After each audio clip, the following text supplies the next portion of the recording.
সকলকে জানাই শুভ মহালয়া। ভীষণ সুন্দর হাওয়া দিচ্ছে। যে মেয়ে, মা আর দাদা তিনজনই বারান্দায় দাঁড়িয়ে আছি।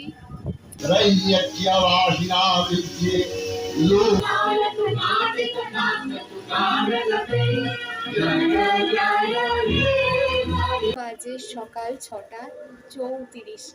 এই পক্ষ পড়ে গেল আজকে, আর এক সপ্তাহ বাদেই পুজো এসে যাবে।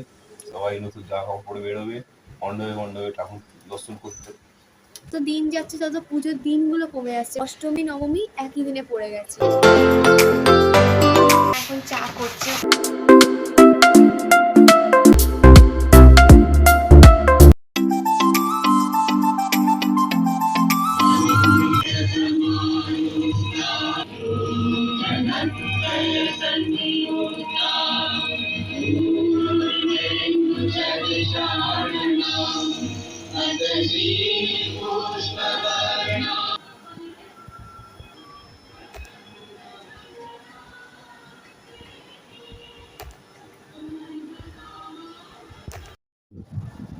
সকলকে জানাই শুভ মহালয়া। ভীষণ সুন্দর হাওয়া দিচ্ছে। মানে মহালয়ার দিন 2024, এই তো আগের বছরটা হলো। এখন দারুণ হাওয়া দিচ্ছে। মেয়ে, মা আর দাদা তিনজনই বারান্দায় দাঁড়িয়ে আছি। এই যে মাও আছে। সবাই মহালয়া শুনছে। এবারের মহালয়াটা আলাদাই অনুভূতি হচ্ছে, কারণ বিশাল গরম পড়েছিল। আমরা তো 2:30-র সময় ঘুমিয়েছি আর 4টের সময় উঠে পড়েছি। এখন দারুণ হাওয়া দিচ্ছে। তো আজকে সারাদিনের ব্লগটা দেখতে থাকো। শুভ মহালয়া। আমাদের বাড়িতেও মহালয়া হচ্ছে। আর এবার মা করবে, রান্নাঘর পরিষ্কার করবে।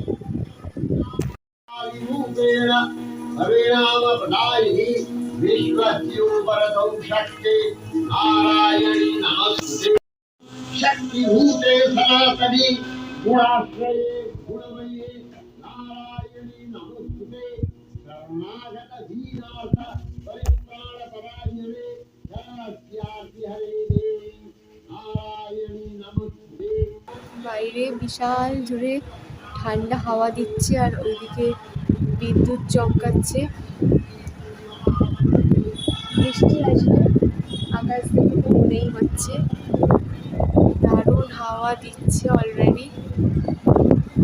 আর এবারের মহালয়াটা মনে হচ্ছে একটু অন্যরকম, কারণ এত বছর সকালবেলা উঠি এরকম মহালয়ার দিন সকালবেলা কখনো দেখি না যে এত সুন্দর হাওয়া দিয়ে একটা বৃষ্টি আসছে। বাট খুব ভালো, সবই মা দুর্গার কৃপা। এখন ঘড়িতে বাজে ভোর 5টা 1 আর চারিদিকে মহালয়া বাজছে। আমাদেরও বাড়িতে রেডি হয়ে মহালয়া হচ্ছে। এবার টিভিতে দেখবো। মহালয়া এলো মানেই পুজো চলে এলো। আর বাইরে বৃষ্টি এসে গেছে। দেবী পক্ষের সূচনা হলো।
Hello guys, welcome to our dancing আড্ডা উইথ ইন্দি স্মাইল চ্যানেল। আর আজকে সকলকে জানাই শুভ মহালয়া। এখন ঘড়িতে বাজে ভোর 5টা 35 আর মহালয়া হয়ে গেল। রেডিওতে শুনলাম, এখন টিভিতে মহালয়া দেখছি। আর সকাল সকাল প্রত্যেক বছর মহালয়া দেখা, এটা হচ্ছে প্রতি বছরের একটা অভ্যাস। শাঁখও বাজছে।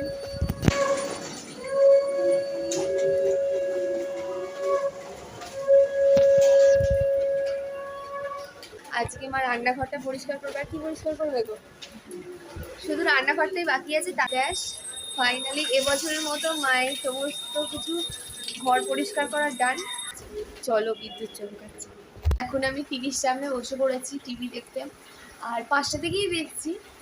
তো আমার ভীষণ ভালো লাগে এই জিনিসগুলো, এতক্ষণ শুনলাম মহালয়া আর এখন দেখছি। মানে আমার দুটোই ভীষণ প্রিয় ছোটোবেলা থেকে। আমি যেমন শুনতে ভালোবাসি তেমন মহালয়া দেখতেও ভালোবাসি। বাবা মা দাদা আমি চারজনেই রাত্রি 2:45-র সময় ঘুমিয়েছিলাম। আর দাদা তো অ্যালার্ম সেট করে রেখেছিল 3:40-এ, তো উঠে পড়েছে, উঠে তাড়াতাড়ি করে রেডিওটা চালিয়েছে যাতে না দেরি হয়ে যায়। মহালয়া দিয়েই দেবীপক্ষের আগমনের সূচনা হলো। মা দুর্গার চক্ষুদান হবে আজকে। মহালয়া এলো মানে পুজো চলেই এলো, তো আর তো বেশি দিন বাকি নেই পুজো। এখন তো পুজো তো দ্বিতীয়া থেকেই শুরু হয়ে যায়, ষষ্ঠীতে মায়ের বোধন। তো বেশ ভালো লাগছে, পুজো এসে গেল মনে হচ্ছে। এই তো আগের বারে বসে বসে মহালয়া দেখছিলাম, মহালয়া শুনছিলাম। একটা বছর কিভাবে কেটে গেল তাড়াতাড়ি করে। তো বাইরে বিশাল এখন বিদ্যুৎ চমকাচ্ছে, জোরে বৃষ্টি পড়ছে, বৃষ্টি হচ্ছে সঙ্গে মহালয়া চলছে, দারুণ লাগছে। কিন্তু এখন বাজে সকাল 6:34। এখন দেখছি বৃষ্টিটাও থেমে গেছে, আবার প্রকৃতিটাও ভীষণ ঠান্ডা, আর রোদও উঠেছে, মানে হালকা সকালের যে আভাটা সেটাও দেখা গেছে। নিচে লাইট দিয়ে দিয়েছে। আমাদের বাড়িতে পুজো হয় মা দুর্গার, তো এবছরও মা দুর্গার পুজো হবে আমাদের বাড়িতে। সব ব্লগ দেখতে পাবে, খুব ভালো লাগবে। আর আমার দাদা জি ন চ্যানেলটা সাবস্ক্রাইব করতে ভুলো না, আমি কমেন্ট বক্সে লিঙ্ক দিয়ে দিয়েছি।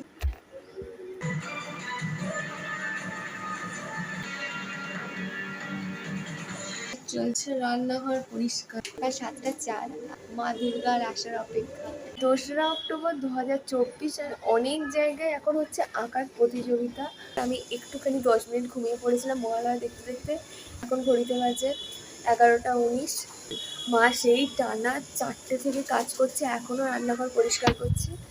আর সারা বছরে একটা দিন আসে মহালয়া, খুব ভালো লাগে। শেষ হব, ঘড়িতে এখন বাজে ঠিক সকাল 11:59 থেকে আঁকার প্রতিযোগিতা হচ্ছে। আমাকে বললাম যে তুমি সকাল থেকে এত কিছু করছো, একটু রেস্ট নাও, একটু বসো না। ভাবছি চাউমিন বানাবো সকালবেলা। তো চলো আজকে পুরো ব্লগটা দেখতে থাকো। দেবী পক্ষ পড়ে গেল আজকে, আর 1 সপ্তাহ বাদেই পুজো এসে যাবে। সবাই নতুন জামা কাপড় পরে বেরোবে মণ্ডপে ঠাকুর দর্শন করতে। প্রতি বছর অপেক্ষা থাকে যে 365 দিন বাদে আবার মা দুর্গাকে দর্শন করবো, তো মায়ের সামনে দাঁড়াবো, পুজো দেবো। এটাই খুব ভালো লাগে প্রতি বছর। আজকে সবাইকে জানাচ্ছি শুভ মহালয়া, আর আজ দেবী চক্ষুদান হয়ে গেল। তো চলো, যত দিন যাচ্ছে তত পুজোর দিনগুলো কমে আসছে। অষ্টমী নবমী একই দিনে পড়ে গেছে। আমার দাদা জি ন চ্যানেলটাও দেখো, ও প্রত্যেক দিন পুজোর ব্লগ করবে তোমাদের সঙ্গে। আমি তো করবই। আমার দাদা জি ন চ্যানেলের লিঙ্ক আমি কমেন্ট বক্সে দিয়ে দিয়েছি, অবশ্যই সাবস্ক্রাইব করে নিই এখনই। সকাল 8টার মধ্যে সমস্ত পুজো কমপ্লিট হয়ে যাচ্ছে। 5-6টার মধ্যে অষ্টমীর অঞ্জলি। তো আমরা যেহেতু প্রত্যেক দিনই পুষ্পাঞ্জলি দিই, তো তাই জন্য এবারে একদম অন্যরকম পড়েছে পুজোটা। পুজো প্রায় অনেক বছর পর পড়লো। এত ভোরবেলা পুজো, প্রত্যেকটা দিনই ভোরবেলা পুজো। সবাইকে সারা রাত জেগে সব কিছু জোগাড় করতে হবে।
বাজে দুপুর 1:50, আর মহালয়ার দিনে এখন তো একটু লেট হয়ে গেছে, তো তাই জন্য ভাবলাম আজকে আর ভাত খাবো না। আজকে আমরা চাউমিন খাবো, তাই জন্য সমস্ত ভেজিটেবলস দিয়ে চাউমিন করলাম। আর মা এখন চা করছে ওখানে। তো আর রাত্রিরে আমাদের হবে হচ্ছে, কি হবে তোমার রাত্রিরে আজকে? খিচুড়ি। আজ রাত্রিরে খিচুড়ি আর ঢেঁড়স ভাজা, আর আর কি একটা ভাজা করবে, আলু ভাজা। পরিষ্কার হলো? এটা তুই খাবি? না না, আমি ছোট প্লেটে দিলেই হবে। ফাইনালি হয়ে গেছে, এবার খাবো। সকালে জাস্ট বিস্কুট খেয়েছি আমি, তাও তো মা বাবা দাদা কিছুই খায়নি। তো চলো খাবো চাউমিন, চা। আর আমরা আজকে সন্ধ্যেবেলা বড়বাজার যাবো। ঠিক বড়বাজার থেকে বললাম না পুরোপুরি এখনো শপিং কমপ্লিট হয়নি, কিছু কিছু বাকি আছে। তাই না আজকে দাদার একটা প্যান্ট কেনা হবে, জামা। ময়লার দিন আগের বারেও বড়বাজার গেছিলাম, এবারেও যাচ্ছি। চলো খেয়ে নিই, খাওয়ার সময় দেখা হচ্ছে।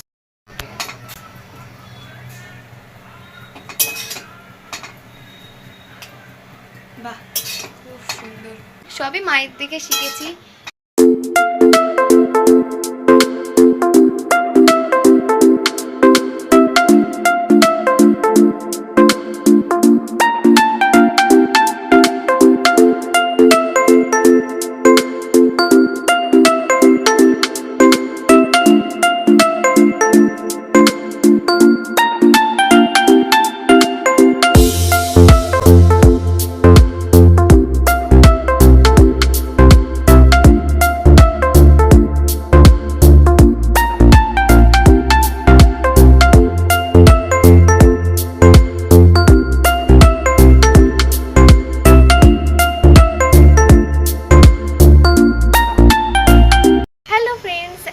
বাজে ঘড়িতে বিকেল 5:09, আর দুপুরবেলা আর ব্লগটা কন্টিনিউ করা হয়নি। তারপরে একটু ব্লগ এডিটিং করছিলাম, একটু গল্প করছিলাম, করতে করতে আর ভিডিও কন্টিনিউ করা হয়নি। এখন আমার দাদা গেল হচ্ছে ঠাকুরের ফুলমালার মিষ্টি আনতে, বৃহস্পতিবার যেহেতু কালকে, তাই জন্য। আজকের ব্লগটা আমরা এখানেই এন্ড করে দিচ্ছি। আবারও সকলকে জানাই শুভ মহালয়া। আরও অনেক পুজোর ব্লগ নিয়ে আসছি। আমার দাদা জিন ও চ্যানেলটা সাবস্ক্রাইব করে দিই, আমি কমেন্ট বক্সে লিঙ্ক দিয়ে দিয়েছি। Bye bye friends.